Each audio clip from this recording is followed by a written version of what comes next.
everyone, I am Dr. Niharika, consultant nephrologist working at MR Hospitals, Hyderabad. I did my graduate from Kasturba Medical College, Manipal, and I am expertised in treating the patients with kidney diseases such as chronic kidney disease, acute kidney injuries, glomerular nephritis requiring the renal biopsies, and vascular access and its complications such as the insertion or securing a temporary catheter or a perm cath, including the dialysis options. We have two modalities of dialysis. They are the hemodialysis and peritoneal dialysis.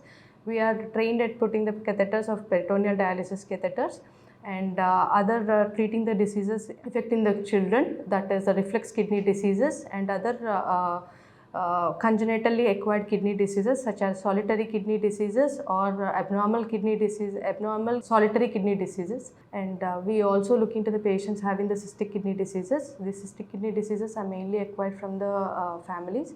So here we do the screening for the different types of cystic kidney diseases, and there are a few portion of kidney diseases which are involving the callicular kidney diseases and urinary tract infections. However, they rarely progress into the end-stage renal diseases, and the adequate treatment which we give for the callicular diseases will be also looked into. And today I want to discuss a small topic on the renal callicular disease. So renal callicular diseases are most commonly seen these days. This might be due to the altered lifestyle, dietary habits, obesity and uncontrolled diabetes and hypertension. So once this renal callicular diseases affect, there is an increased chance of getting a recurrent stone in the future. Like almost 50% there is an increased risk of recurrent stones, and whoever are having a family history of renal callicular disease, there is also an increased formation of kidney stones in such group of people. And we have 5 types of stones. Most commonly what we see is the calcium oxalate, calcium phosphate and uric acid stones, and less commonly seen stones are the struvite stones and the cystine stones.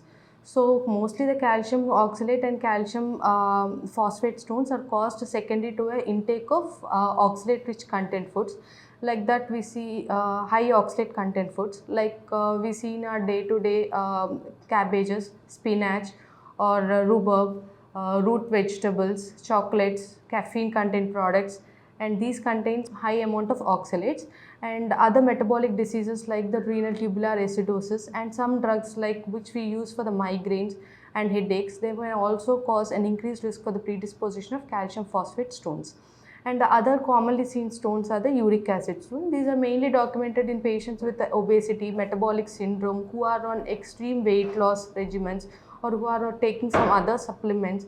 So they have an increased risk for forming a uric acid stones. And struvite stones have a increased tendency to form the urinary tract infections. These are the larger stones which we see in the urinary tract. And the other stones which we see less commonly are the cystine stones. However, they are hereditarily acquired stones. And these stones, they are required to be managed effectively to prevent the recurrence of the second stone forming.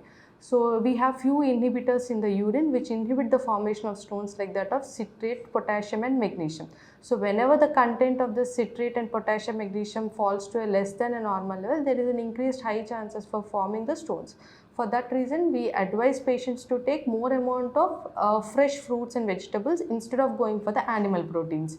So animal protein which is high in the red meat, which we see in the chicken, mutton, they are also help in predisposing to the increased risk of forming of stones.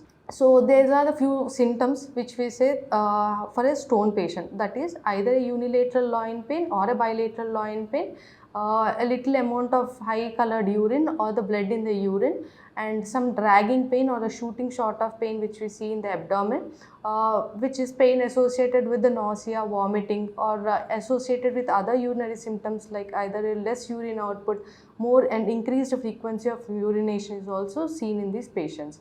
Once the stone gets impacted in the kidney, there is a very high chances for the formation of this infection around the stone, as this forms a nidus for the infection. So this the patient may also have other symptoms like that of fever and chills. So when you are experiencing any of these above symptoms, it is better to visit a nephrologist for further care regarding the renal stones. And how to prevent the stones? So renal stones can be prevented if we take adequate measures like dietary modifications and lifestyle modifications.